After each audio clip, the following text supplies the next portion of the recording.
சுஷீலா நாயருமே செலிபசி எக்ஸ்பெரிமெண்ட்ல நடந்த விஷயங்களை பத்தி நிறையவே எழுதியிருக்காங்க.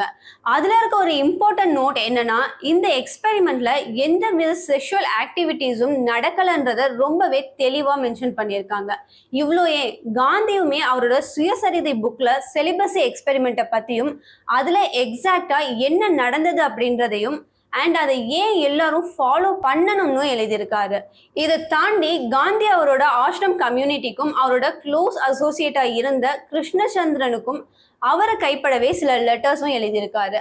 அந்த லெட்டர்ஸ்ல காந்தி ஒரு நைட் மட்டும் இல்ல, ட்ரெஸ் இல்லாம பொண்ணுங்களோட தூங்குறத ரெகுலரா பண்ணிட்டு இருந்ததாவும், அது அவரோட செல்ஃப் கண்ட்ரோலை டெஸ்ட் பண்ணிக்கவும் அவரோட செலிபஸியை ஸ்ட்ரென்தன் பண்ணிக்கவும் ஹெல்ப்ஃபுல்லா இருந்ததாகவும் எழுதியிருக்காரு.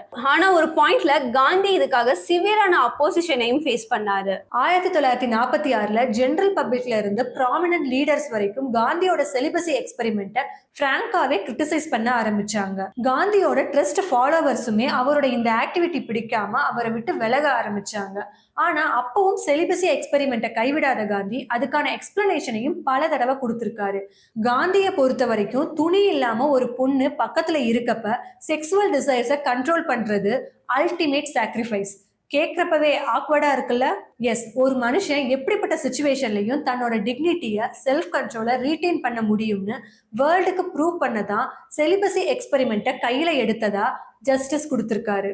But how can that be fair? ஒரு தனிப்பட்ட மனுஷன் அவரோட பர்சனல் ஒப்பீனியனை எப்படி மற்றவங்க கிட்ட திணிக்கலாம்?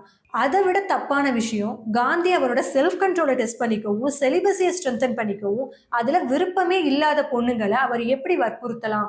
ஸோ காந்தியோட இந்த செலிபஸி எக்ஸ்பெரிமெண்ட்டை பத்தி நீங்க என்ன நினைக்கிறீங்கன்னு கமெண்ட்ல சொல்லுங்க.